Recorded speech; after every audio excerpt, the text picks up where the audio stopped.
do encontro, deixa eu admitir aqui o próximo, nós estávamos tratando da parte mais inicial do procedimento, que envolve a postulação do autor pela petição inicial e algumas hipóteses que eu vou representar aqui de novo para vocês. A gente vai pegando a familiaridade com a ferramenta, vai ficando um pouquinho melhor, eu acho. Olha aqui, o que nós vimos no primeiro tempo foi a parte inicial. Foi só eu elogiar que eu acho que eu fiz besteira. Ué, não está indo aqui? Deixa eu ver se agora vai. Acho que agora vai. Ó, parte inicial do procedimento. Nós falamos com a da petição inicial, que é um instrumento que retira o estado juiz da inércia. Vimos que tem o tal do despacho preliminar, que é aquele pelo qual o juiz faz uma análise quanto ao preenchimento dos requisitos da petição inicial. Eu não vou tratar aqui de todas essas possibilidades que nós vimos um por um até chegar nesse garrancho aqui final, mas nós vimos que nós podemos ter a emenda da petição inicial, e aí depender do... Deixa eu ver se chegou mais alguém aí. Não, né? Tá.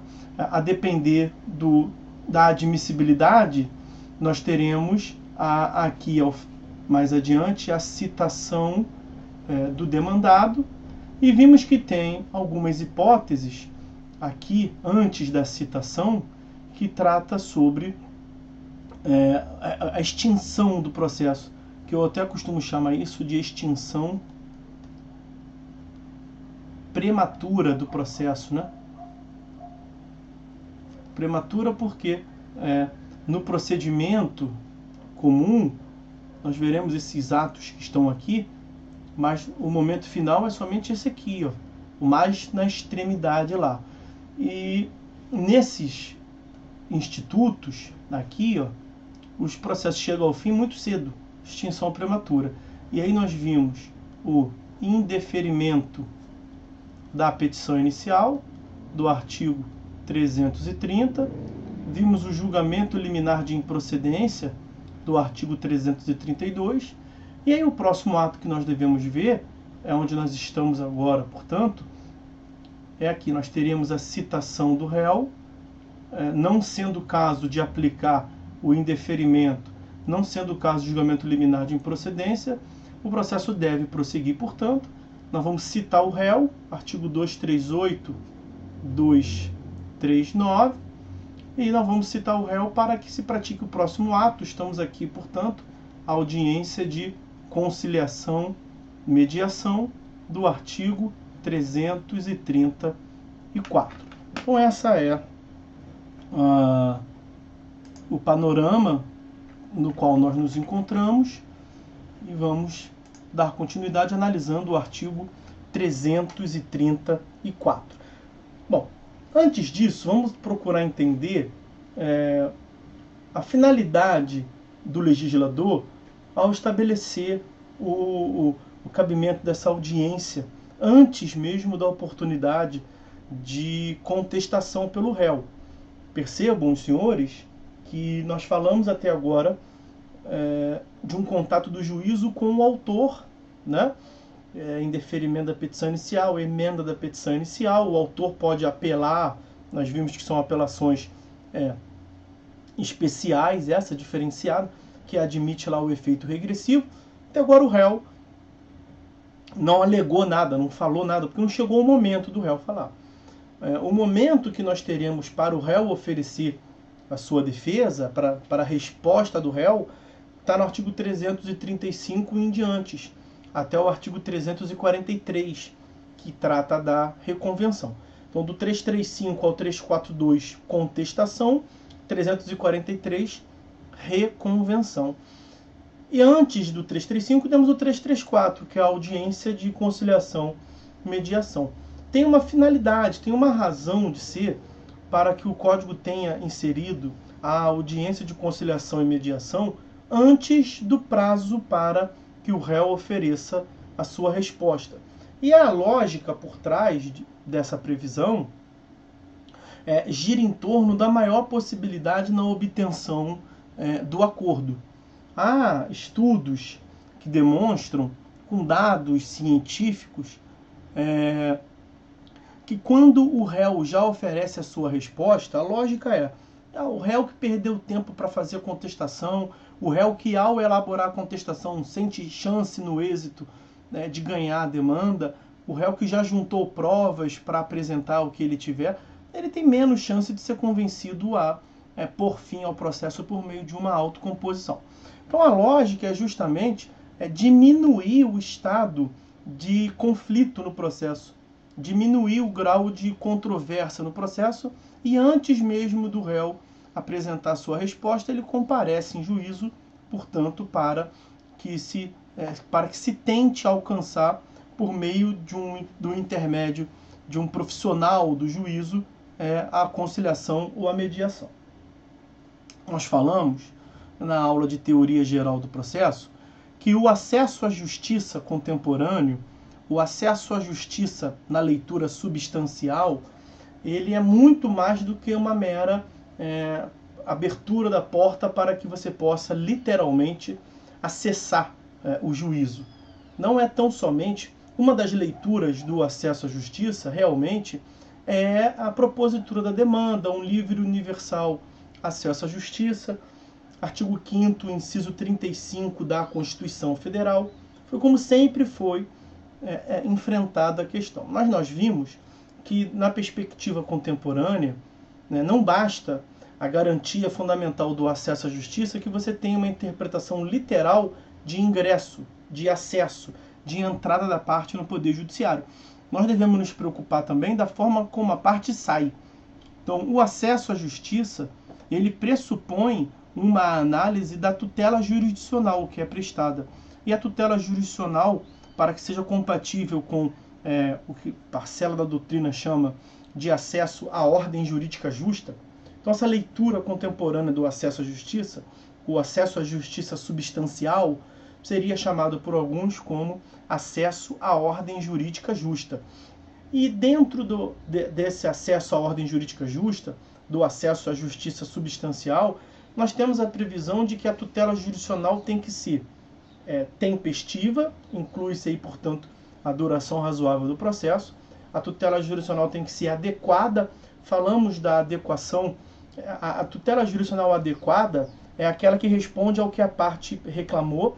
Então está dentro daquele contexto que nós falamos sobre o princípio da congruência, da correlação, da distrição, artigo 141 e 492. E também a tutela jurisdicional, para que seja compatível com a garantia do acesso à justiça na sua leitura contemporânea, a tutela jurisdicional tem que ser efetiva. Então são 3 atributos que a tutela jurisdicional deve preencher: tempestividade, adequação e efetividade. Pois bem, tutela jurisdicional efetiva é aquela que é implementada na prática. E aí, o que isso tem a ver com a audiência de conciliação e mediação? Bom, em primeiro lugar, se nós conseguirmos extrairmos dali uma autocomposição, a chance daquele provimento que foi construído pelas partes ser cumprido, ser efetivado, é muito maior. Isso também com estudos científicos.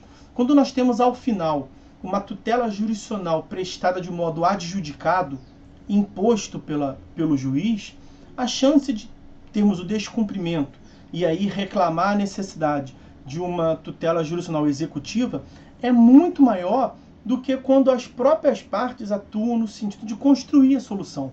Mesmo que seja com o auxílio de um profissional especializado, o conciliador ou o mediador. Vejam lá o artigo 165, parágrafos 2º e 3º, que vai tratar da conciliação e da mediação.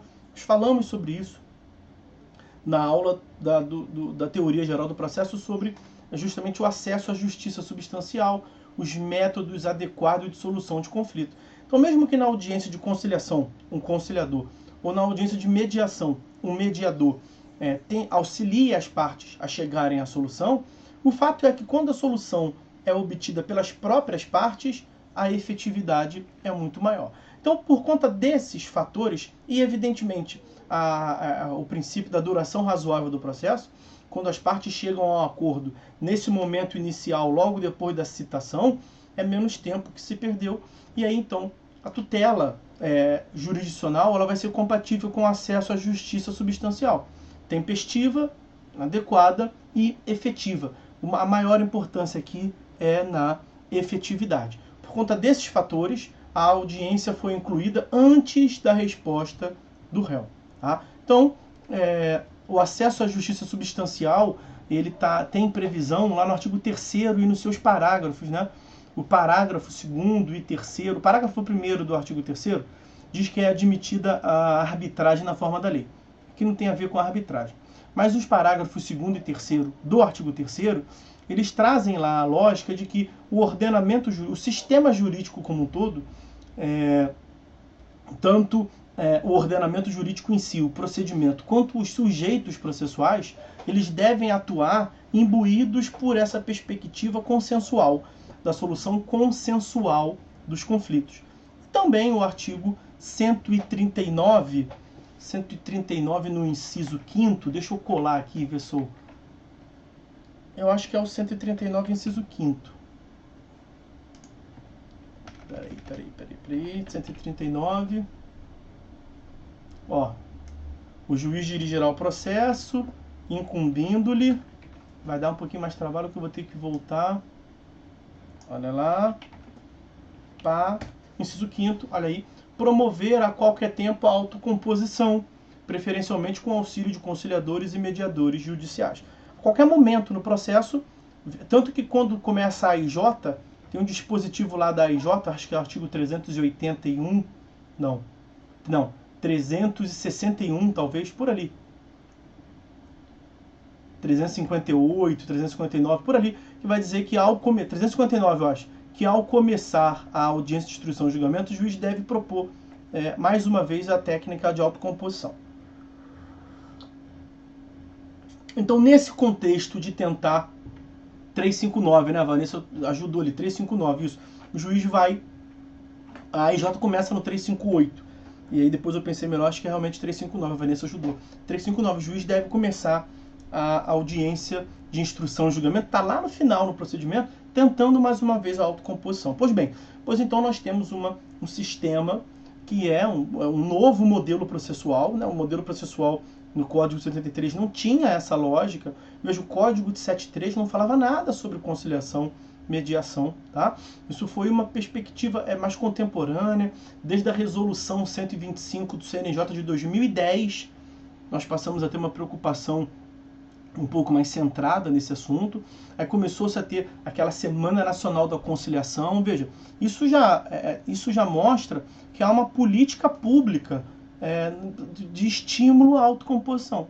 E aí veio o Código de 2015 e justamente estabeleceu, de modo abstrato, que a todo momento as partes têm que estar imbuídas nessa perspectiva de conciliação e mediação, e em concreto aqui colocou uma audiência no procedimento que é destinada a obter, portanto, a conciliação e a mediação.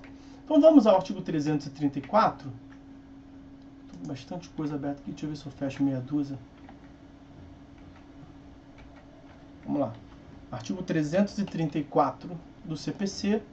Os senhores verão, da audiência de conciliação ou de mediação. A primeira coisa que eu vou ver com os senhores é a distinção de conciliação e de mediação, muito rapidamente, que nós falamos sobre isso no período passado. O artigo 165, nos parágrafos 2º e 3º, também distinguem, diferenciam de modo muito claro.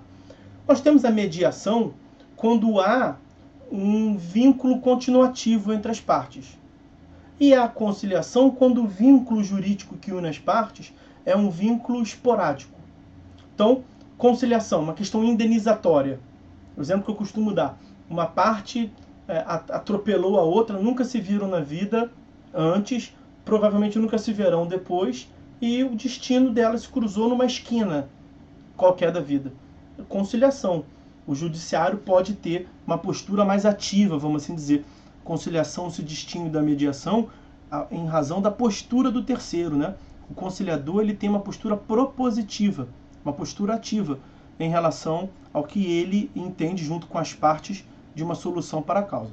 O mediador, ele tem uma postura passiva, ele tem uma postura de eliminar divergências que não têm a ver com a questão envolvida, para que as próprias partes cheguem por elas mesmas à solução da controvérsia. E por que a postura do mediador ela é passiva? O judiciário, o legislador exigiu que o judiciário fosse um pouco mais distante na imposição ou na solução, uma proposição da solução, da resolução da controvérsia. Porque na mediação, o vínculo jurídico base, o vínculo jurídico que une as bases, que une as partes, ele é continuativo. Então não adianta o judiciário pretender decidir, ou impor, ou propor solução, porque as partes vão continuar com aquele vínculo. Então, na verdade, as partes têm que aprender a se tolerar. As partes têm que aprender, mesmo com as divergências existentes, respeitar o limite do outro. Essa questão toda que os senhores certamente sabem. O mediador, ele atua muito mais próximo a um psicólogo, vamos assim dizer. Não propõe solução, ele apara as arestas. Eu costumo dizer que ele é um catalisador de emoções.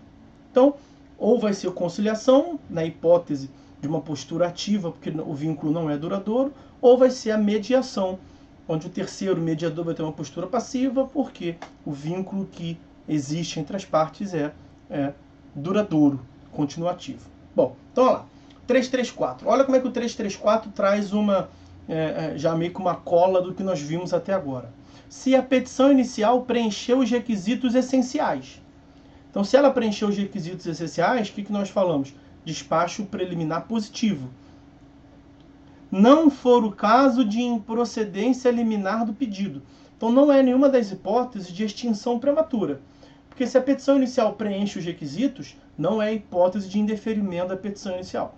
Se não é hipótese também de improcedência liminar do pedido, que eu costumo chamar de julgamento liminar de improcedência, não vai aplicar o 332, naquele quadro que nós botamos lá, vai ser necessária a citação do réu. E aí, citação do réu para quê? Continua o dispositivo. O juiz designará audiência de conciliação ou de mediação, com antecedência mínima de 30 dias, devendo ser citado o réu com pelo menos 20 dias de antecedência. Percebam, então, que nós temos dois prazos distintos aí. Para que a audiência seja válida, é necessário que se observe dois prazos distintos. 30 dias e 20 dias. Os senhores têm que entender qual é a natureza desses prazos. Natureza não, qual é a forma de contagem desse prazo. 30 dias é o juiz designando a audiência. Então nós estamos aqui no gabinete do juiz, eu sou o juiz, junto com os meus assessores, eu tenho aí 16 assessores, né, na turma. Nós recebemos a petição inicial.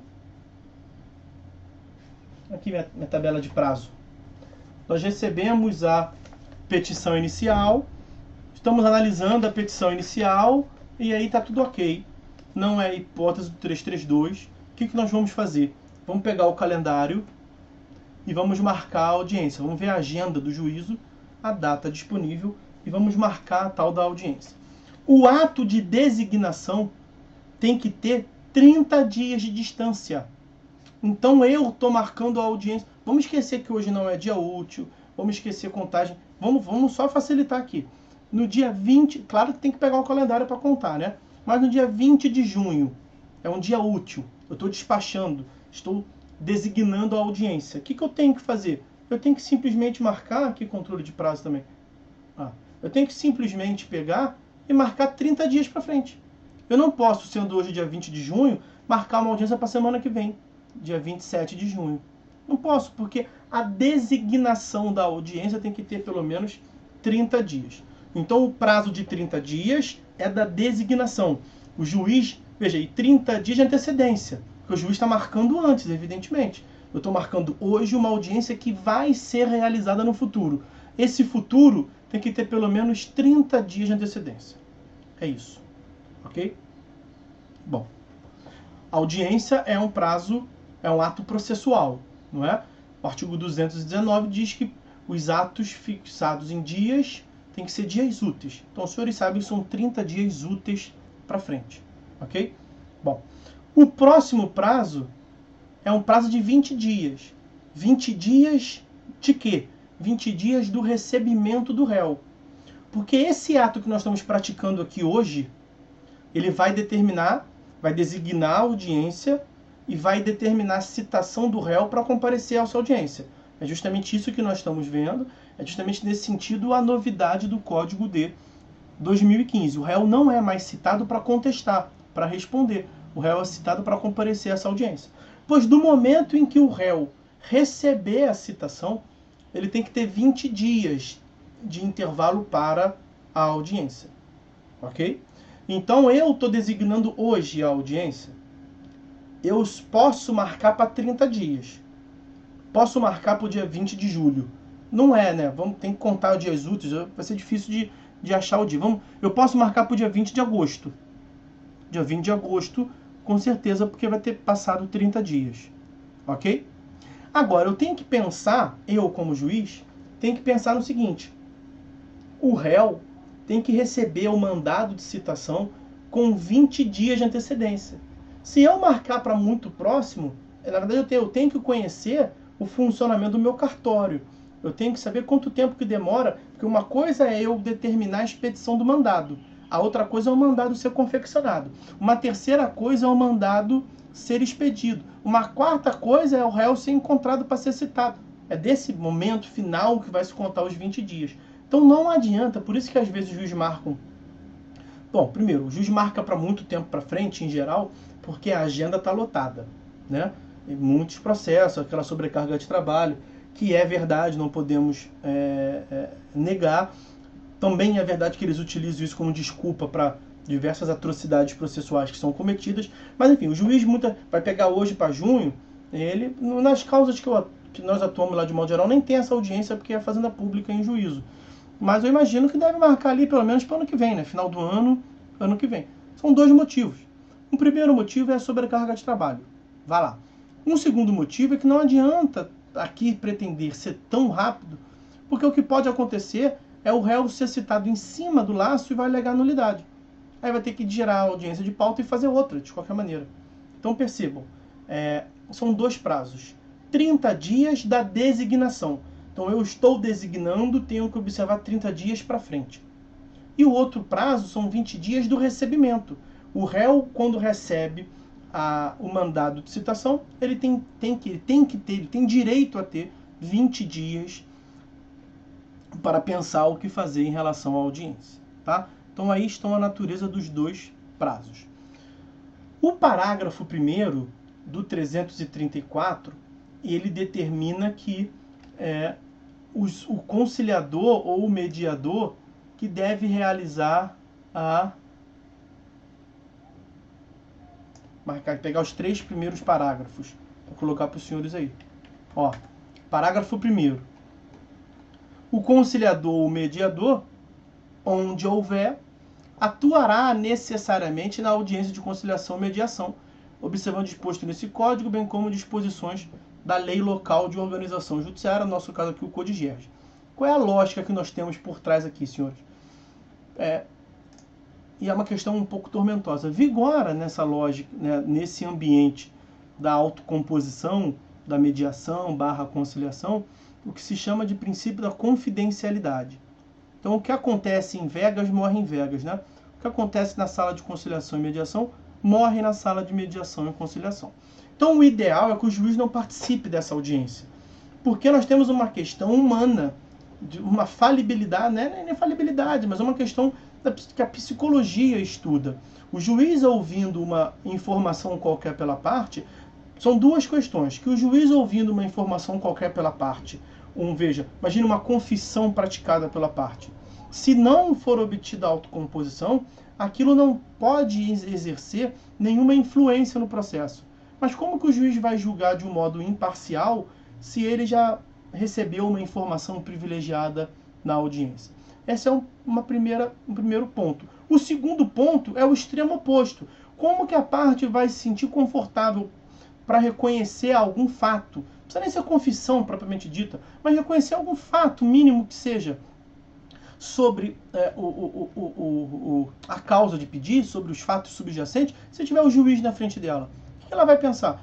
Eu tenho até interesse em falar, em admitir uma coisa ou outra aqui, para ver se a gente obtém um acordo. Mas e se não obtiver um acordo? O juiz já ouviu eu falando alguma coisa. Mesmo que abstratamente, mesmo que formalmente, a lei venha dizer que tem a confidencialidade, a questão é que efetivamente isso gera uma insegurança para os envolvidos. Né? Então por isso que preferencialmente não é para o juiz realizar. Veja, a lei fala, nas localidades onde tiver conciliador, mediador, ele atuará. O conciliador, mediador, onde houver, atuará. É um verbo impositivo. Não é poderá atuar. Atuará necessariamente na audiência. Então é para deixar bem claro que em havendo conciliador, em havendo mediador, não é para o juiz realizar. Qual é o problema que nós temos aqui? E nas comarcas que não tem conciliador e mediador? Você acha que nesse Brasilzão de Deus aí, em tudo quanto é comarca, tem um mediador e um conciliador? Não tem. Não tem e não tem mesmo. E aí a questão, o que é? O problema que nós temos é a prática de um ato desnecessário. Não é desnecessário, é infrutífero. Porque a lei determina a realização do ato, não estou falando das exceções dele não ser realizado. Vamos chegar lá. Vamos supor que a hipótese é de realização. Porque não vai ocorrer a exceção, a regra é a realização, a exceção é a não realização. O ato de realização, estamos diante de uma hipótese de realização, não tem conciliador e mediador em duas barras, não tem conciliador e mediador em Cordeiro, não tem mediador e conciliador em Cantagalo, e aí? E aí que você vai lá para não fazer acordo. Então esse é um ponto. A Rita traz ali, nos juizados, geralmente a audiência é una e realizada pelo juiz leigo. Veja, aí nós temos dois problemas, dois comentários. Primeiro comentário é que o juizado é diferente mesmo aqui do procedimento comum, tá? Nós estamos vendo o procedimento comum disciplinado pelo CPC, que vai do artigo 318 ao artigo 501 do CPC. Tem várias diferenças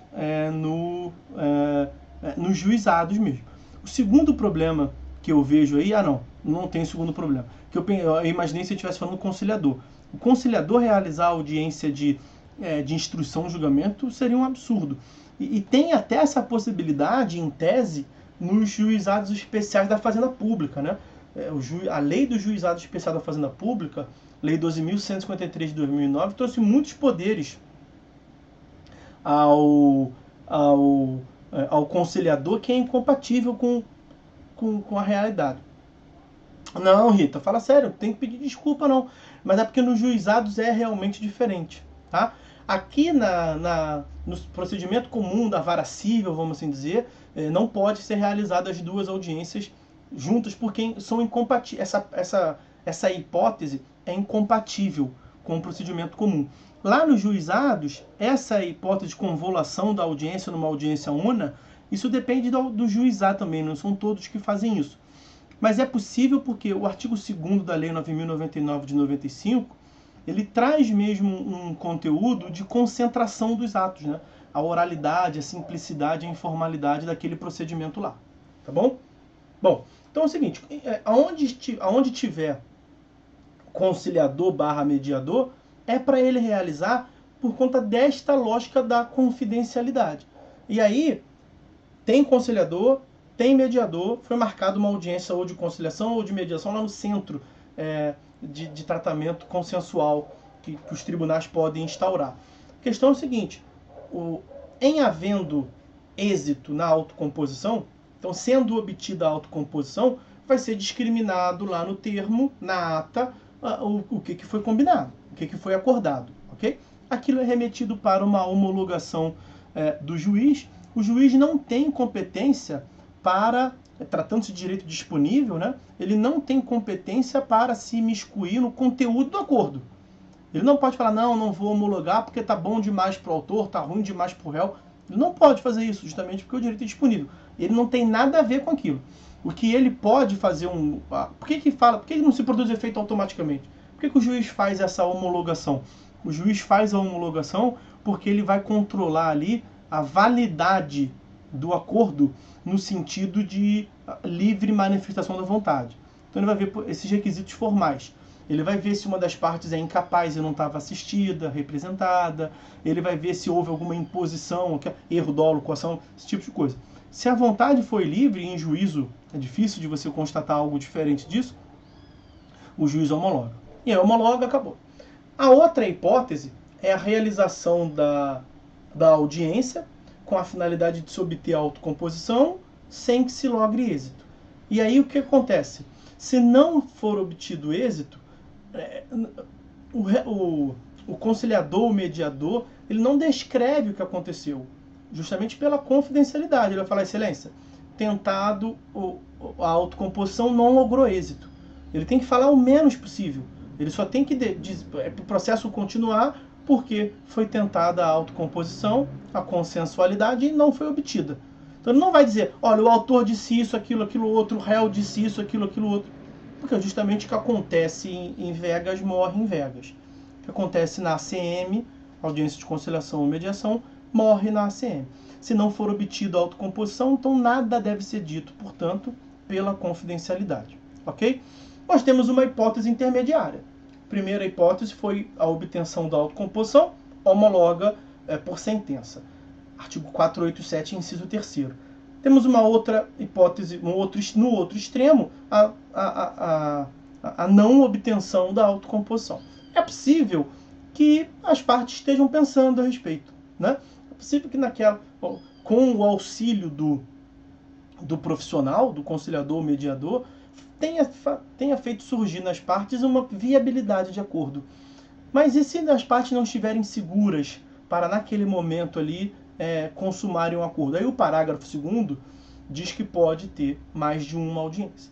Então é possível que o conciliador, que o mediador, tendo ali, vislumbrando a viabilidade na obtenção do acordo, designar uma outra sessão de conciliação ou mediação.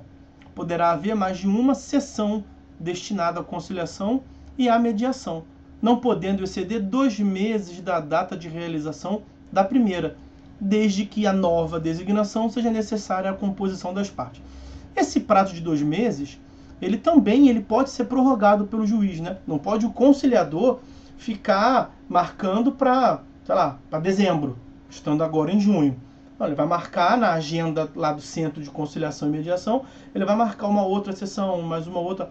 Tendo viabilidade, ele pode pedir, veja, tem viabilidade, mas vai passar os 2 meses. Estamos na terceira sessão ainda mais mediação, né? Mediação, como é algo mais demorado, o mediador pode muito bem virar para o juiz e falar, excelência, prorrogue esse meu prazo aí, por favor, porque eu estou quase conseguindo o que o senhor vai adorar. Na verdade, o que o sistema processual vai adorar, inclusive as partes. Eu estou quase descobrindo, fazendo elas perceberem o ponto nevrálgico, tem viabilidade na autocomposição, só tem um problema formal, que é o prazo de 2 meses. O juiz pode prorrogar naturalmente, tá? Até porque, como nós vimos, do 139, inciso 5º, o juiz pode a qualquer momento dar ensejo à tentativa de autocomposição, mediação ou conciliação, ok? O parágrafo 3º diz que a parte a intimação do autor vai ser da pessoa do advogado, que nós falamos já lá na petição inicial, lembra? O autor deve ser assistido por advogado. Nos juizados é diferente, é outro sistema. Eu estou falando aqui do sistema do CPC, pela capacidade postulatória, artigo 103, 104 e seguinte. Toda causa tem que ser assistida, toda causa na vara civil, na justiça tradicional, vamos assim dizer, tem que estar acompanhada por advogado. No Código de 73, tínhamos algumas hipóteses em que podia se dispensar a presença do advogado. Uma ou outra hipótese. No Código de 2015, isso acabou, tá? Todas as demandas, portanto, do sistema do Código de Processo Civil, o procedimento comum, devem ser assistidas por advogado. Então o autor vai ter advogado necessariamente, ele vai ser intimado. Não precisava nem desse dispositivo, vamos ser francos. Eu quero chegar mesmo no parágrafo 4º.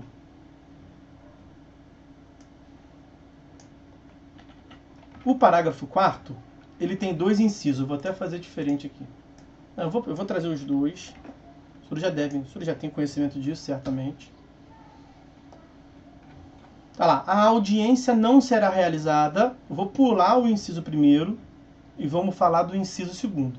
A audiência não vai ser realizada quando não se admitir a autocomposição. Veja, fácil de entender.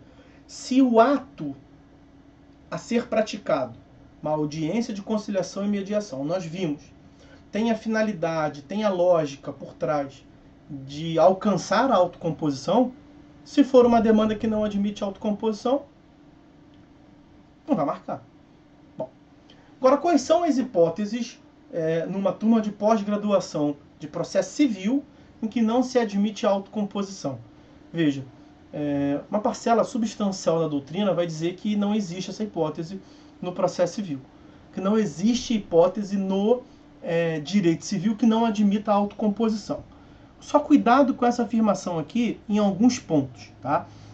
Naturalmente, veja, ali não falou quando a causa versar sobre direito indisponível, quando não se admitir a autocomposição. Em geral, nós poderíamos logo pensar, direito indisponível não admite autocomposição. Não admite a autocomposição a questão do direito de indisponível em si. Mas a repercussão financeira do direito indisponível admite-se a autocomposição. Tá? Então, numa ação de alimentos, por exemplo, o direito aos alimentos é indisponível, mas não há indisponibilidade quanto ao quantum, quanto ao valor. As partes podem convencionar o valor, portanto, pode. Poderíamos imaginar aqui a ação de paternidade. Não é de alimentos. É uma ação de paternidade que trata sobre o estado da pessoa. Aí eu acho que não pode ter autocomposição. Que você não vai afirmar, veja, não estou falando de adoção. Estou falando de adoção brasileira. Estou falando que uma parte não pode ser declarada pai da outra porque fizeram acordo. Não é desse jeito que se declara a paternidade. Tem várias questões aí, questões genéticas envolvidas, origem genética. Então acho que o juiz tem que determinar a realização da perícia para aferir se é pai, se há o vínculo de paternidade ou não. Tá? A doutrina costuma trazer também, uma parcela da doutrina, traz uma previsão na ação de improbidade administrativa. Tem um dispositivo lá que não admite a autocomposição. Isso não é unânime, tá? Há controvérsia quanto a isso, mas há quem inclua ali, no inciso 2º do parágrafo 4º, a previsão lá da lei 8429, a lei de improbidade administrativa. Tá? Mas é raro, realmente é raro no processo civil uma causa que não admite em abstrato autocomposição. Ok? Então o que eu quero centrar mais aqui é no inciso... voltando ao inciso 2º ainda. E há uma má compreensão, ao meu ver, a respeito da possibilidade da fazenda pública, do ente público, realizar acordo. Com base naquele argumento, um tanto quanto ultrapassado ou desatualizado, da indisponibilidade do interesse público, afirma-se que a fazenda pública não pode realizar acordo.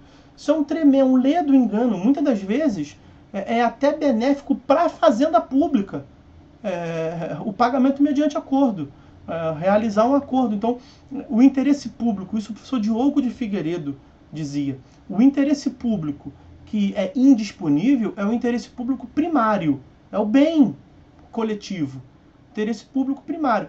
O interesse público arrecadatório, fiscal, patrimonial é o interesse público secundário, instrumental. É claro, tem que ter dinheiro nos cofres públicos para conseguir consumar o serviço público e, com isso, o bem público, vamos assim dizer. Agora, é secundário. Logo, a indisponibilidade é só no interesse público primário. Barroso trata muito bem disso. Tá? Não há impossibilidade jurídica da fazenda pública realizar acordo. Mas, naturalmente, isso é um dos fundamentos pelos quais, de modo geral, há um ato conjunto do TJ com as procuradorias dizendo que não vai nem na audiência de conciliação. Só quando a fazenda pública tem interesse que ela alega. Ela levanta o dedo e pede, eu quero nesse aqui tentar fazer acordo. Mas a regra, por um ato administrativo da procuradoria com o Tribunal de Justiça, é falar assim, nas causas que me envolvam, eu, procurador, não posso sozinho fazer acordo, então nem marca audiência quando me envolver. É tipo isso, tá? Decorre desse inciso 2º também. Agora vamos ao inciso 1º, que é uma hipótese mais genérica, mais abrangente. A audiência não será realizada se ambas as partes manifestarem expressamente desinteresse na composição consensual.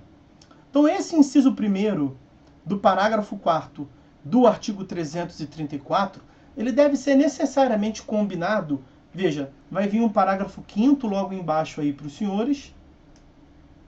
E nós vimos o inciso 319, inciso 7º do CPC. O 319, ele traz lá que na petição inicial, o autor deve indicar se ele tem interesse ou não em comparecer à audiência de conciliação e mediação. E eu terminei o encontro passado dizendo para vocês justamente que aquele 319, inciso 7º, ele não pode ser considerado, e é assim que eu vejo, ele não é um requisito da petição inicial. Em que pese o 319 ter epígrafe lá em cima, no código, dos requisitos da petição inicial, nem tudo que está ali é requisito da petição inicial. Como tem coisa que não está ali, é requisito também. Esse é o papel da doutrina. Porque o que é requisito, meus amigos? Requisito é algo que, se você não tiver, você não pode. O que é requisito para você entrar num casamento? Ter sido convidado, né? O que é um requisito para que você esteja aqui assistindo aula? Você tenha recebido o link, né? O que é um requisito para que você esteja aqui dando aula? Também tem recebido o convite da coordenação, realizado um negócio jurídico. O que é um requisito para você entrar num estádio de futebol? Que você tenha o ingresso. E por aí vai. Requisito é algo que, se você não tem, você não consegue realizar. Pois o 319, inciso 7º, se o autor não realiza a opção, e perceba ali o inciso 1º, se ambas as partes manifestarem expressamente. Então, se o autor não manifestar expressamente o seu desinteresse, significa dizer que nós vamos ter a audiência de conciliação e mediação. Qual é a consequência processual, portanto, para a omissão do autor em atender o 319, inciso 7º? Alternativa A, indeferimento da petição inicial. Alternativa B, ele vai comparecer à audiência. Alternativa B. Então, se naquilo não vai resultar o atendimento ou não daquele inciso, se não tem a possibilidade, nunca vai resultar no indeferimento da petição inicial, pois aquilo não é um requisito da petição inicial. Ok? Então, qual é a consequência do autor não ter se pronunciado sobre a audiência? É a designação da audiência. Porque nós estamos aqui, o que eu quero deixar claro para vocês é o seguinte: a regra do Código de Processo Civil é a realização da audiência. O legislador tentou colocar, é até incoerente, né? Ele tentou obter a autocomposição na marra. Então ele vira para as partes e fala assim: olha, para começo de conversa, vocês vão comparecer a uma audiência de conciliação e mediação, porque eu estou mandando. Eu até abro uma exceção. Abro duas, na verdade. A primeira exceção, se a causa não admitir a autocomposição, porque eu não seria louco de forçar algo que é impossível. Mas isso é mais raro. Então, de modo geral, para todos os casos, eu estou obrigando a realização da audiência, salvo se os dois afirmarem expressamente que não quer. Então, autor, se você não quer comparecer, imagine que o autor vá no seu escritório, doutor, e fala assim: olha, doutor, o meu caso é esse, aquele outro, eu ouvi dizer aí por alguém, eu procurei no Google, porque o Google é o maior jurista da contemporaneidade, eu procurei no Google e ele falou que eu vou ter que comparecer a uma audiência. Não tem como fugir disso não, doutor, porque é o seguinte: eu não me coloco na mesma sala que o réu, não, que eu vou dar na cara dele, vai passar vergonha eu, ele, o senhor, vai ser ruim. Então, eu não quero comparecer a essa audiência de modo nenhum. O que você tem que falar para ele? Olha, o primeiro passo para que não tenha audiência é que a gente afirme isso na petição inicial, mas eu não tenho como te garantir. Depende da postura do réu também. Então, vamos lá. O autor... antes disso, para ver como é que, pela lógica do código, é obrigatório. Olha aqui. Tanto é obrigatória a realização e o comparecimento nessa audiência, que o código, lá no parágrafo 8º do 334, ele vai punir com multa quem não comparece, né? O não comparecimento injustificado do autor ou do réu à audiência de conciliação, que foi designada, portanto, regra geral, realização da audiência, é ato atentatório à dignidade da justiça. A justiça, o poder judiciário sente a sua honra, a sua dignidade ofendida. O juiz fica ofendidinho. Como é que eu marquei a audiência e você não veio? Tá pensando o que, cara? Toma multa. É isso. Claro, né, meus amigos? O não comparecimento injustificado. O cara não foi porque não quer ir, não tá nem aí. Claro que se não for, excelência, eu não fui que tava com Covid, pelo amor de Deus. Aí não, né? O não comparecimento justificado não enseja, é o injustificado. E aí será sancionado com multa de até 2% da vantagem econômica ou do valor da causa. Veja, do valor da causa. Aí como é que incide multa em geral sobre o valor da causa. E aí é uma multa que não é destinada ao exequente, que não é destinada ao autor. Ela é destinada ao Estado. É o Estado que fica ofendido. Muito entre aspas, né? Muito entre aspas. Eu mandei vir, não veio. Sofri dano moral. Multa de 2% para o Estado, né? Não para outra parte. O autor ou o réu, a depender de quem não foi. Então a regra do código é mesmo, meus amigos, o comparecimento obrigatório. Eu vou até trazer uma previsão para os senhores de uma outra lei até próxima do código, que vai dar um bug aí, que vai confundir um pouco, mas não é culpa minha, é culpa da lei, essa ideia de obrigatoriedade. Mas vamos ficar por hora no Código de Processo Civil. A lógica pelo Código de Processo Civil é a realização da audiência. A hipótese mais clássica de não realização da audiência é quando ambas as partes expressamente afirmam que não quer. Então vamos lá. Primeira hipótese, na petição inicial, o autor não fala nada. Omissão. Qual é a consequência? Designação da audiência. Designação da audiência de conciliação e mediação. Essa é a primeira hipótese. Por que resulta na designação da audiência de conciliação e mediação? Porque só não vai ter a audiência quando ambas as partes expressamente falam que não quer. Não é? Ambas as partes falam que não quer. E o autor vai falar que não quer na petição inicial. É o que o parágrafo 5º está dizendo. Então o autor não falou nada, toma-lhe a audiência de conciliação e mediação. Segunda possibilidade, não tem omissão. Muito pelo contrário. O autor afirma que deseja a audiência. Aí é mole, né? Designação da audiência de conciliação e mediação. Porque se o autor falou que quer, nós nunca teremos ambas as partes dizendo que não quer. Quando o autor também não fala nada, nós nunca teremos ambas as partes dizendo que não querem. Não é? Então, tanto na primeira hipótese, omissão do autor, nós teremos a audiência, com certeza. Tanto na segunda hipótese, o autor falando que quer comparecer, nós teremos a audiência. Porque a única hipótese em que nós teremos, ou poderemos cogitar, da não realização da audiência, veja como é que o CPC impõe, é quando o autor expressamente fala que não quer, que é a hipótese que sobrou, não é? Terceira hipótese, na petição inicial, o autor afirma o desinteresse. Então ele expressamente fala assim: excelência, não quero, acabei de falar para o meu advogado, não me coloque na mesma sala que o réu, que vai dar merda, vai dar ruim. Qual é a consequência? O que o juiz faz? Nós estamos aqui no nosso gabinete. Aqui, excelência, o cara botou em caixa alta, com neon, fundo destacado, que ele não quer a audiência. O que nós vamos fazer? Nós vamos marcar a audiência. Vamos designar a audiência. Por quê? Mas ele falou que ele não quer. Pois é, ele falou que não quer. Esse é o primeiro passo para que a audiência não seja realizada. O outro passo que falta é o quê? É o réu manifestar o desinteresse. Porque percebam, o 334, parágrafo 4º, inciso 1º, é claro em afirmar: ambas as partes devem manifestar expressamente o desinteresse. Ok? E o parágrafo 5º vem e diz, o autor deve indicar na petição inicial o seu desinteresse na autocomposição. É o que nós estamos vendo. Mas quando o autor fala que não quer, nós já temos ambas as partes? Não, falta o réu. E aí olha o parágrafo 5º. Olha o parágrafo 5º. E o réu deverá fazê-lo por petição 10 dias antecedência contados da...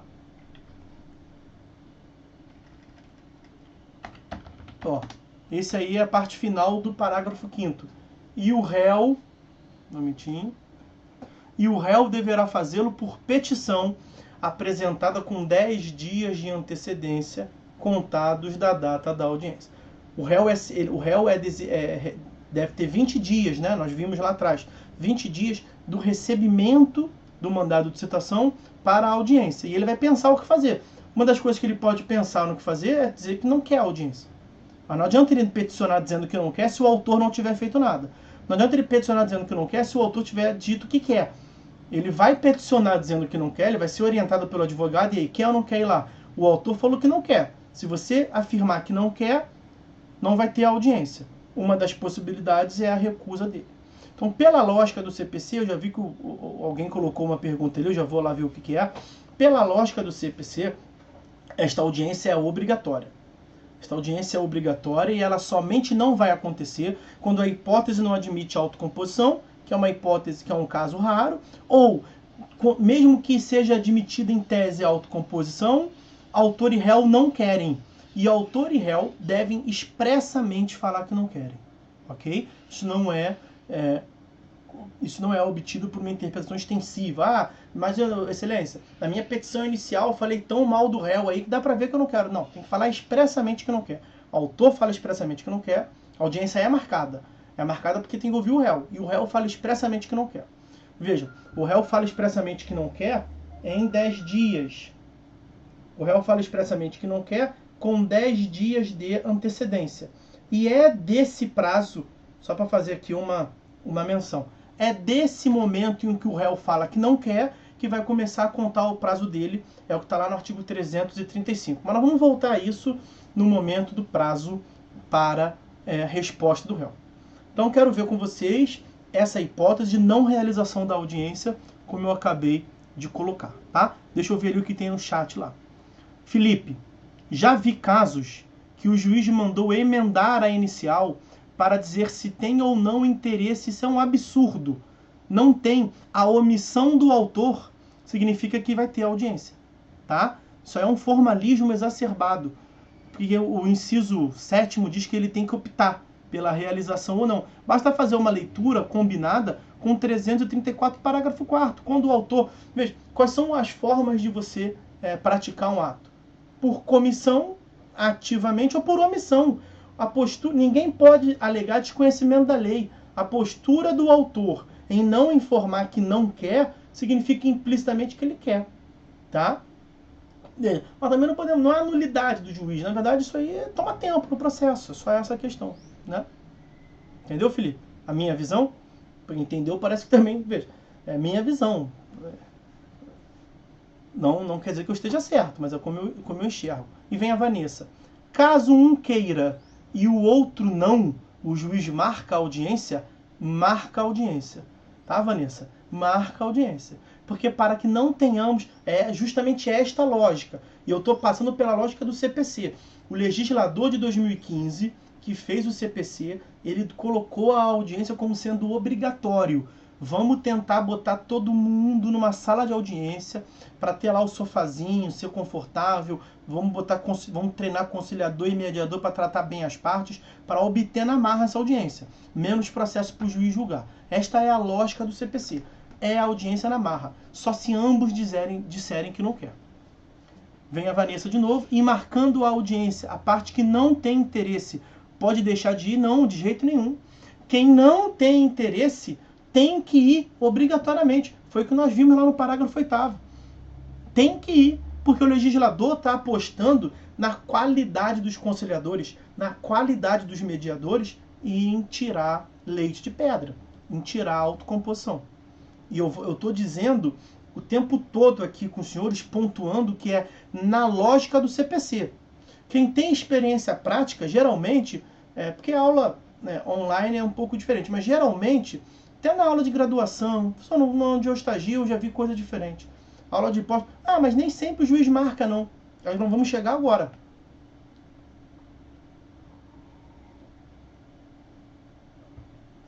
Qual é o problema que surge aqui? A questão é o seguinte, meus amigos. Tem até que respirar, porque isso me faz mal para o espírito. Tem coisas que só acontecem no Brasil. Fora de brincadeira, os torcedores do Botafogo costumam dizer que tem coisas que só acontece com o Botafogo. Mas aí, eu sou flamenguista, digo que tem coisa que acontece com o Flamengo também. É um pouco de choro isso aí, sejamos verdadeiros. Né? Aí cada torcedor tem a sua visão do que acontece ou não.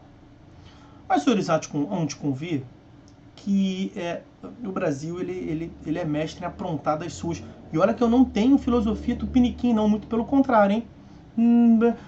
Muito pelo contrário. Eu sou muito orgulhoso, mas acho que o primeiro passo para que se tenha melhor é perceber as coisas que tem. Senhores verão, o que eu vou dizer aqui agora, cara, não dá para dizer que só acontece no Brasil, mas o Brasil é próprio disso acontecer. O que acontece? O Código de Processo Civil, que tem essa visão que eu estou trazendo para os senhores, ele é uma lei, não é? Todo código é uma lei. É uma lei ordinária federal, né? Que é a Lei 13.105 de 2015. Mais precisamente, do dia 18 de março de 2015. 18 de março de 2015. Acontece, meus amigos, que em 2015 também foi editada uma outra lei. Deixa eu ver aqui para eu pegar o dia dela, porque eu não sei. Eu sei que ela é de 2015, sei que ela é de junho de 2015, salvo engano. Mas o dia... Aqui, achei ela aqui. Ó, 26 de junho de 2015.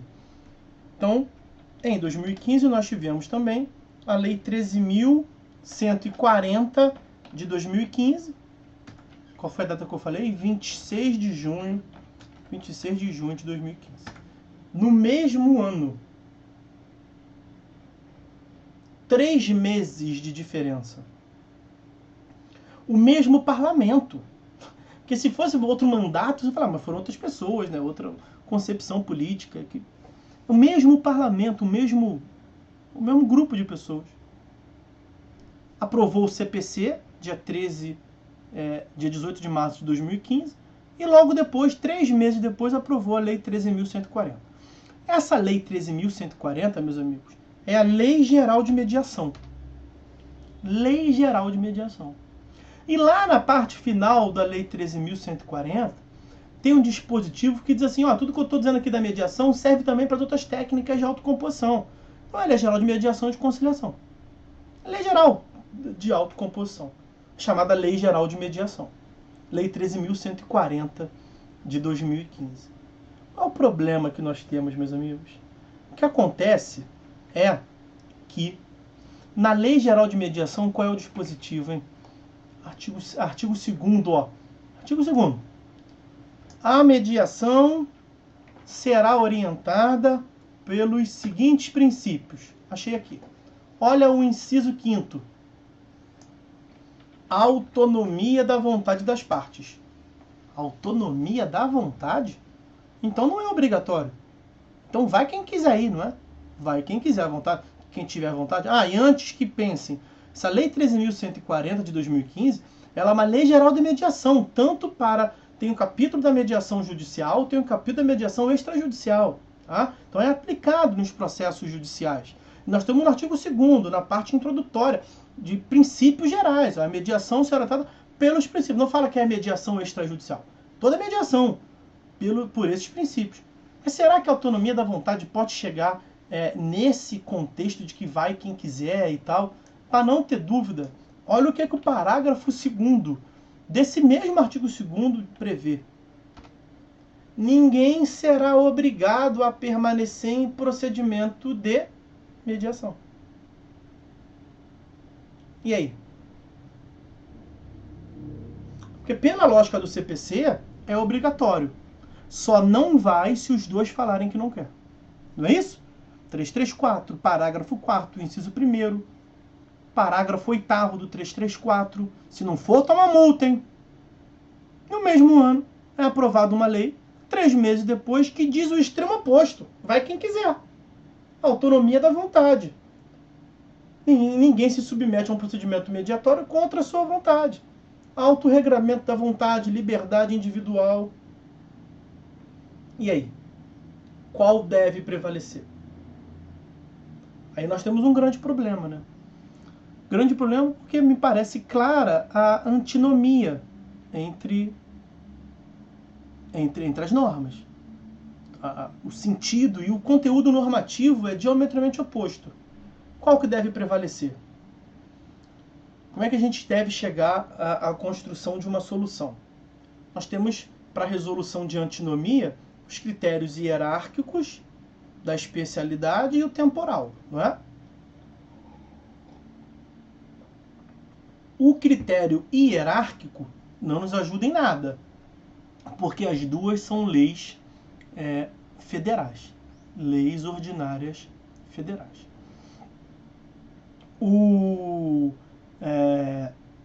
Os próximos critérios são o da especialidade e o da temporalidade, ok? Bom, então, a Fernanda diz, essa previsão é específica. Qual é o grande... Não se tem dúvida, tá, Fernanda? A norma especial prepondera sobre a norma geral. É o critério da especialidade. A grande questão que nós... E ninguém diz o contrário disso. Ninguém vai dizer que o Código de Processo Civil, que tem 1072 artigos para disciplinar tudo sobre processo civil, é específico em relação à mediação. Você tem uma lei que é só de mediação. Claro que a Lei Geral de Mediação ela é específica. O grande problema que criaram aqui, porque, ao meu ver, não existia, é tirando o critério hierárquico, qual dos outros dois deve prevalecer. O que eu sempre li, o que eu sempre ouvi dizer e o que eu acho que é o mais correto é prevalecer o critério da especialidade. Tá? Então, ganhou a Lei Geral de Mediação. Não é? Ganhou a Lei Geral de Mediação. Se for o critério da especialidade que você entenda, vai quem quiser, a autonomia da vontade. Ok? Aí vamos para o outro critério, porque tem quem entenda, ou tem quem tenha... Nunca tinha ouvido isso antes, mas passei a ouvir com essa discussão aí. Tem quem entenda que deve prevalecer o critério da temporalidade, que eu não concordo. Deve prevalecer o critério da temporalidade. E aí vai prevalecer a norma posterior. Aí você deve estar pensando assim, pô, mas por que deram esta volta para forçar a aplicação do Código de Processo Civil se não vai adiantar nada? Por que não vai adiantar nada? Porque mesmo se for o critério da temporalidade, qual é a norma posterior? Norma posterior revoga a norma anterior. Qual é a norma posterior? Dirão eles, que eu também nunca tinha ouvido falar. Quando a pessoa quer fazer prevalecer a sua vontade mesmo, sabe? Tem que ser obrigatório, porque eu quero. A lei posterior é o CPC. Lei posterior ao CPC. A data ali, ó. CPC é o de cima. Eu esqueci de botar CPC. É a Lei 13.105 de 2015. 18 de março. A outra é a Lei 13.140. Pela numeração você consegue ver que a norma posterior, Lei Geral de Mediação. Olha a data que ela foi aprovada. 26 de junho de 2015. 3 meses depois. Não tenha dúvida. A lei posterior é a Lei Geral de Mediação. Não, peraí. Olha aqui, olha onde a mente humana é capaz de chegar. Olha quando quer fazer prevalecer o seu entendimento. Não estou falando que isso é o certo não, mas é o que muitas vezes se faz. A Lei Geral de Mediação, ela é de junho de 15. E ela teve vacatio legis de 6 meses. De modo que ela começou a produzir efeitos, a eficácia dela se deu em dezembro de 15. Esta é a Lei Geral de Mediação. Ok? O CPC, ele é de março de 15. E ele teve vacatio legis de 1 ano. Ali em cima saiu errado, tá? Era para ser 6 meses, que eu estava com o shift apontado, saiu errado. Então lá em cima, Lei Geral de Mediação, junho de 2015, 6 meses, eficácia dezembro de 2015. O CPC é de março de 2015, vacatio de 1 ano, e teve a sua eficácia, portanto, em março de 16, mais precisamente, dia 18 de... O nascimento do Código Produção de Efeitos é o dia 18 de março de 2016. E aí eles sustentam que quando o CPC entrou em vigor, quando o CPC começou a produzir efeitos em março de 2016, teria revogado esse artigo 2º, inciso 5º e parágrafo 2º da Lei Geral de Mediação. O que, ao meu ver, não faz sentido nenhum, tá? Para mim, prepondera a Lei Geral de Mediação mesmo. E você pode também trazer aqui uma interpretação bem literal. Porque perceba, a Lei Geral de Mediação, ela tem a previsão para mediação e lá no final diz que, artigo 40 e qualquer coisa lá no final, vai dizer que também que se aplica às outras técnicas de mediação. Mas ela foi precisa em relação à mediação. Aí olha o parágrafo 8º. Parágrafo 8º do 334. Vou trazer de novo aí para vocês. Olha aqui. Artigo 334, parágrafo 8º. Percebam bem agora que na primeira leitura não era para destacar isso. Olha ali. O não comparecimento injustificado do autor ou do réu à audiência de conciliação. O tempo todo o CPC falou de conciliação e mediação. Conciliação e mediação. Conciliação e mediação. Então, uma outra forma de você interpretar é o seguinte: a conciliação é obrigatória. Para tentar, vamos assim dizer, não é ficar em cima do muro, é para tentar compatibilizar os dois dispositivos. Uma corrente intermediária. Eu sou tendente a ela, acho que faz sentido. A conciliação é obrigatória. Porque a conciliação, o juiz pode ser mais ativo. Seria obrigatório. O não comparecimento gera multa.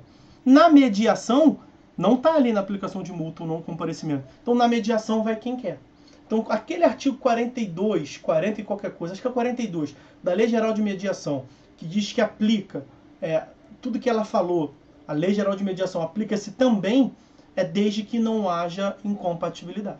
E aí, no 334, parágrafo 8º, haveria a incompatibilidade. Você não poderia aplicar essa faculdade, essa autonomia da vontade em comparecer à audiência de mediação à audiência de conciliação. Tenho estudado bastante, eu tenho refletido bastante sobre isso. Parece que o melhor seja essa posição intermediária mesmo. Então, para você juntar as duas e para que uma não precise matar a outra, você faz uma interpretação conforme, né, desses dois diplomas. Então, sendo assim, se você tender por essa postura intermediária, você vai dizer que a conciliação é obrigatória e que a mediação prepondera a autonomia da vontade. Viu a volta que tem que dar? Legislador. Podia ser mais claro um pouco, né? Hein, Fernando? É melhor, né? Acho que é melhor. Por conta da lógica. Veja que aqui nós estamos conversando em pós-graduação, é para isso mesmo, se me ajudarem. Eu acho que é melhor, diante de tudo que eu falei, a própria essência da conciliação e a essência da mediação. Na conciliação não há uma relação jurídica base continuativa, então o judiciário pode ser mais ativo do verbo eu mandei vir, vem. Porque o meu conciliador vai forçar vocês a chegarem a uma conciliação. Vai forçar não, né? Vai estimular, vai propor solução para vocês. Na mediação, como o judiciário tem que ficar mais dedo, porque tem que ficar mais com dedo, porque tem uma relação jurídica base, me parece que a melhor solução é mesmo a autonomia da vontade, tá? Pegaram isso aí? Conheciam essa Lei Geral da Mediação, artigo 2º? Interessante, né, cara? Bem interessante. Bom, então, uma outra consideração, ainda sobre a Lei Geral da Mediação, que eu não quero deixar de fazer, isso os senhores verão lá em procedimentos especiais também. Tem um procedimento especial no CPC, que é o da ação de família. E aí a especialidade das ações de família no CPC é justamente em torno da audiência de conciliação e mediação daquele procedimento. E aí o artigo 695, vou ver se eu pego ele aqui, ele passa a visão de que lá é obrigatório mesmo, lá não tem como fugir.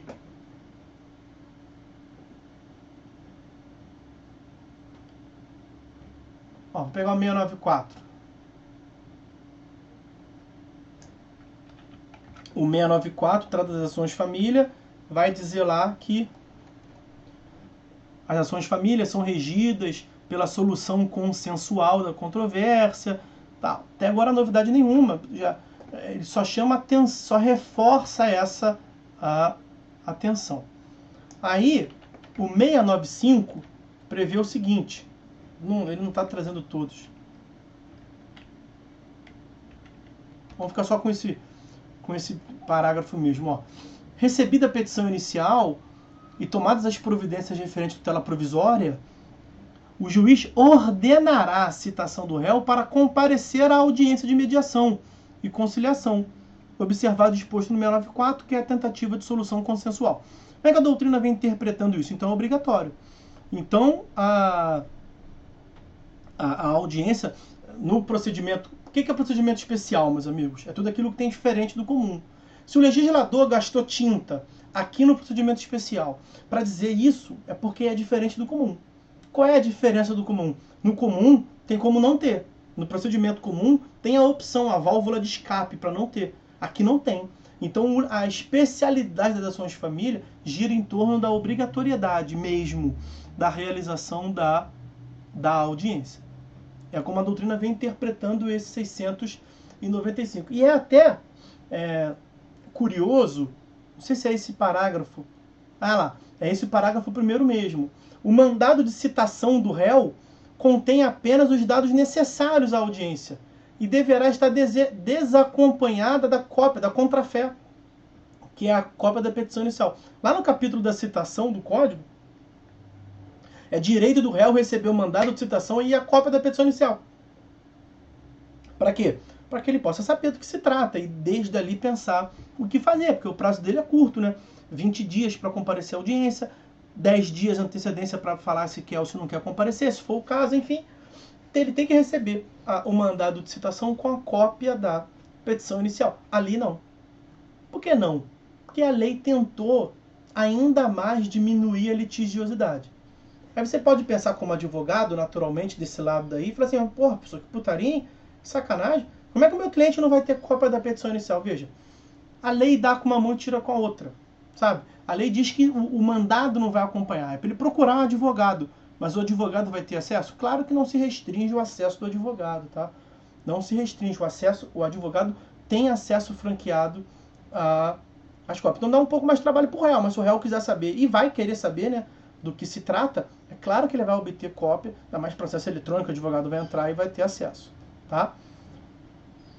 Mas aí eu quero chamar a atenção do senhor o seguinte, mesmo diante desse cenário do 694 e do 695, que reforça a ideia da obrigatoriedade da audiência, a doutrina vem refletindo sobre uma hipótese que, veja, o próprio 694 ali, ele considerou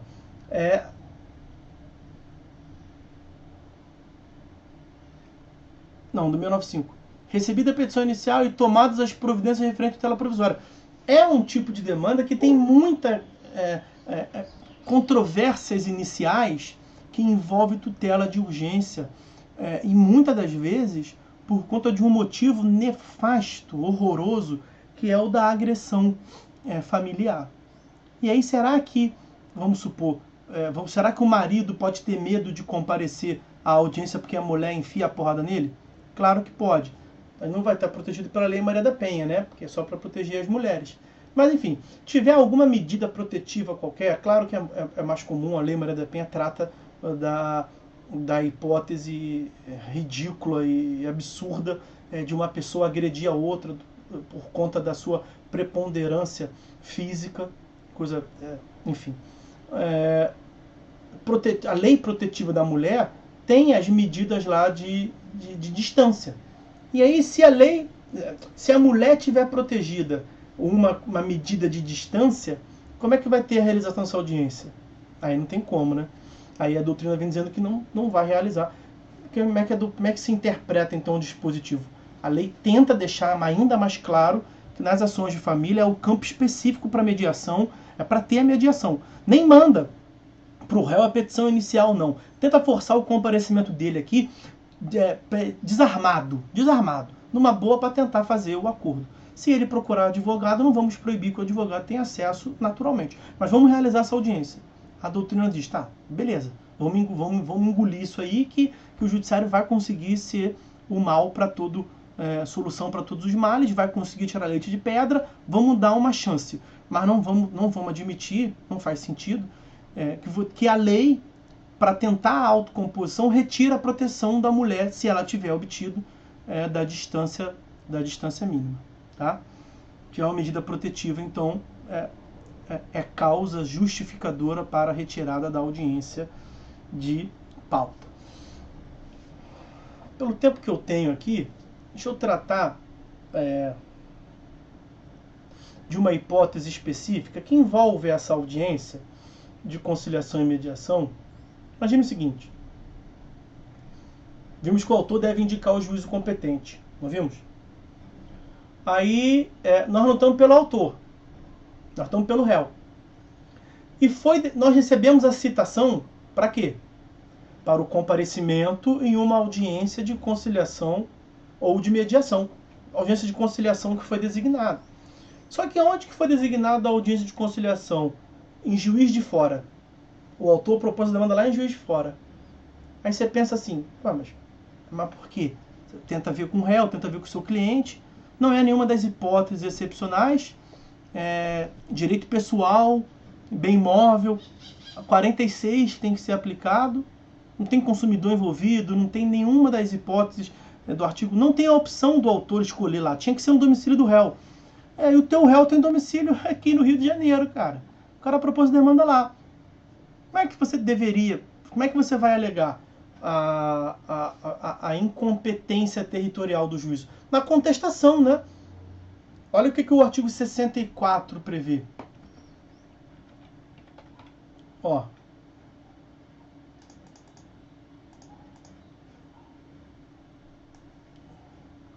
Olha aqui. Estou chegando aí que eu tenho que dar alguns cliques. Olha aí, artigo 64. A incompetência absoluta ou relativa, no nosso caso é relativo, será alegada como questão preliminar de contestação. Mas contestação? Nós não vimos que a contestação vem depois da audiência? Então eu vou ter que ir lá em Juiz de Fora para falar que eu não quero audiência, para depois eu ter o prazo de contestar e trazer o processo de lá para cá? A princípio, pelo 64, né? Aí olha o que o 337 também diz. Incumbe ao réu alegar, antes de discutir o mérito, o rol das questões preliminares, né? Inciso 2º. Incompetência absoluta e relativa. Choveu no molhado, era o que o 64 já estava dizendo. Então na contestação que eu tenho que alegar incompetência, cara. Como não seria injusto? Ainda botei Juiz de Fora. Imagina se fosse, sei lá, Pau Grande, no Mato Grosso. Imagina se fosse Santa Gorda, no Rio Grande do Sul. Você vai ter que cruzar o Brasil para comparecer a uma audiência e falar assim, não, ó, eu não quero fazer acordo, e tem mais, vai sair daqui e vai para outro lugar, porque esse juiz é incompetente. Meus amigos, isso não faria sentido nenhum, tá? Sentido nenhum. É por isso que você pode, nessa hipótese específica, oferecer a sua contestação no juízo do seu domicílio. E antes mesmo da realização da audiência. Você pode pretender tirar a audiência de pauta. Ó, é o que está no artigo.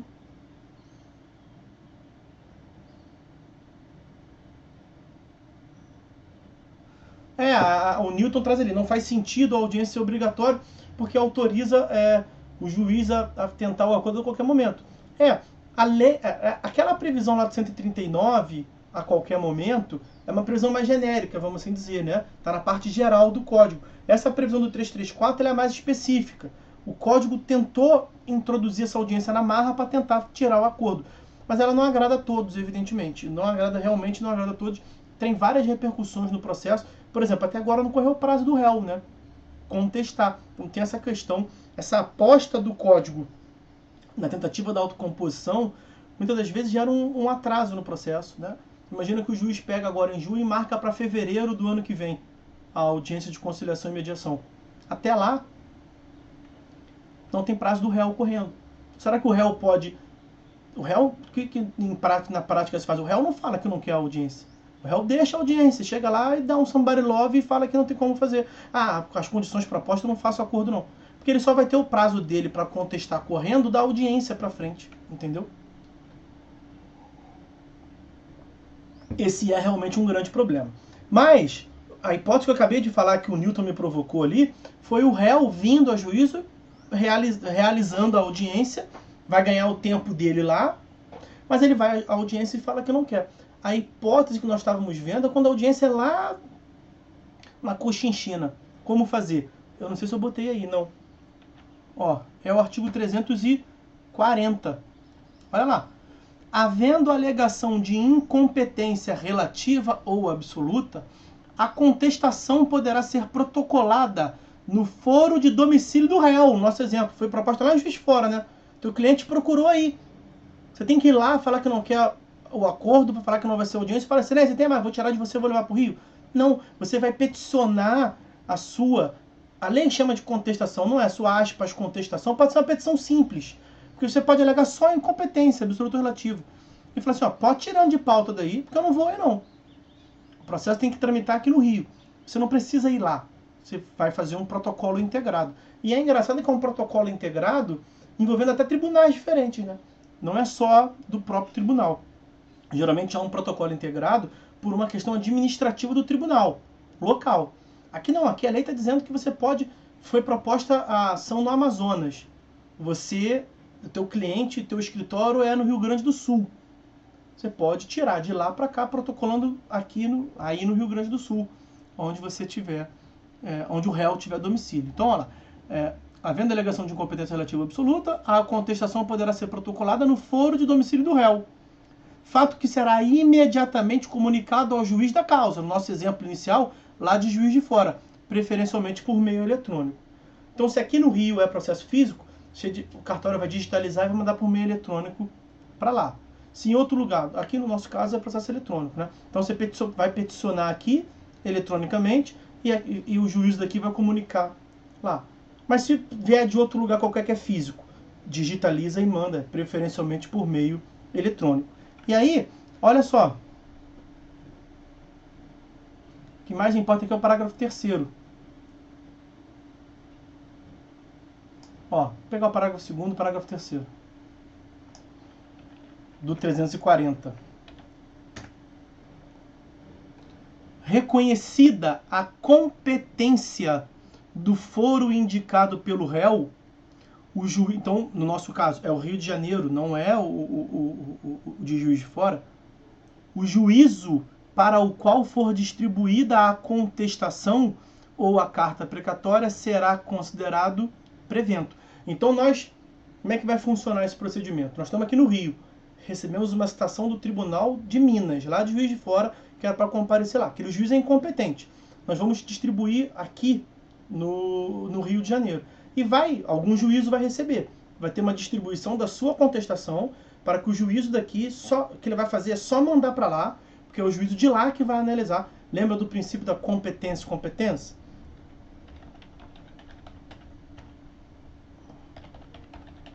Há uma competência mínima de todo órgão que é para se pronunciar sobre a sua própria competência. Competência, competência. Então é o juízo de lá que tem que ver se ele é o competente ou não. Ele vai receber a sua contestação que foi protocolada aqui e ele vai se pronunciar lá provavelmente pela incompetência dele.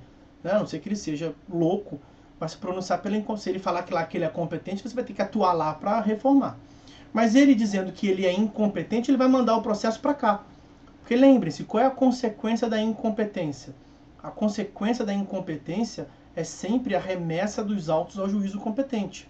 Né? Não estamos no juizado, estamos aqui no procedimento comum. A consequência da incompetência é a correção do vício, mandando para o juízo competente. Então ele vai receber aquele procedimento lá, a sua contestação, vai se pronunciar como incompetente e fazer o quê? Mandar os autos para cá. Ao mandar os autos para cá, qual é o juízo aqui no Rio que vai tratar da sua demanda? O mesmo que recebeu sua contestação. Tá? É isso que o parágrafo 2º está dizendo.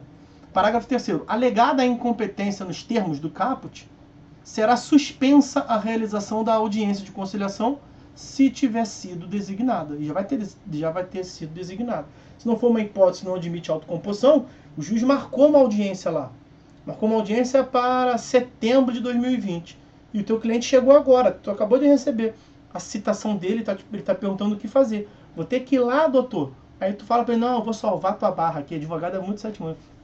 Vou fazer aqui uma coisinha, vou conseguir te evitar de ir lá. Claro que você não vai fazer isso. Vai falar, tá na lei, você vai poder Outro dia eu vi um cara falando sobre isso. Não, vou dar um jeitinho aqui, eu vou conseguir tirar de lá para cá. Tu vai conseguir nada, só vai peticionar. É a lei que trouxe a solução já. Né? Você avisa isso para o cliente. Fala, fica tranquilo, tem solução na lei aqui e eu estou sendo remunerado porque eu conheço a lei. Né? Não tem problema nenhum estar na lei, se você só falar que está na lei. A sua remuneração é justificada porque você conhece a lei. Tem a solução aqui na lei que nós vamos peticionar aqui. Você não vai ter tanto custo, vamos peticionar aqui, o juízo de lá vai mandar para cá e nós vamos resolver. Essa é a solução, que a gente já vê um pouquinho de contestação, que é o próximo tópico, ainda na audiência de conciliação ou mediação. Então está visto a audiência de conciliação ou mediação. Tem outros parágrafos lá do 334 que são de menor importância, nós vimos já o principal. Vai ter um lá que vai dizer, por exemplo, que é admitido preposto, como de modo geral é admitido representação no processo civil convencional, não tem nada demais dizendo lá que é admitido preposto, salvo engano, o parágrafo 9º do 334, logo depois desse, se não for o 9º, é o 10º, é o 10, né? É o parágrafo 10 que vai dizer que é admitido preposto. Ele vai ter que ter poderes especiais para transigir, evidentemente, que a audiência é para obtenção da transação, da autocomposição. E aí nós temos que falar da resposta do réu. Resposta do réu, nós não compensa começar agora, que acabou a aula, né? Até 13h40. Não compensa, acho que não faz sentido começar agora, porque tem mais coisa para falar. Então eu vou encerrar aqui. No próximo encontro, como é que vai ser?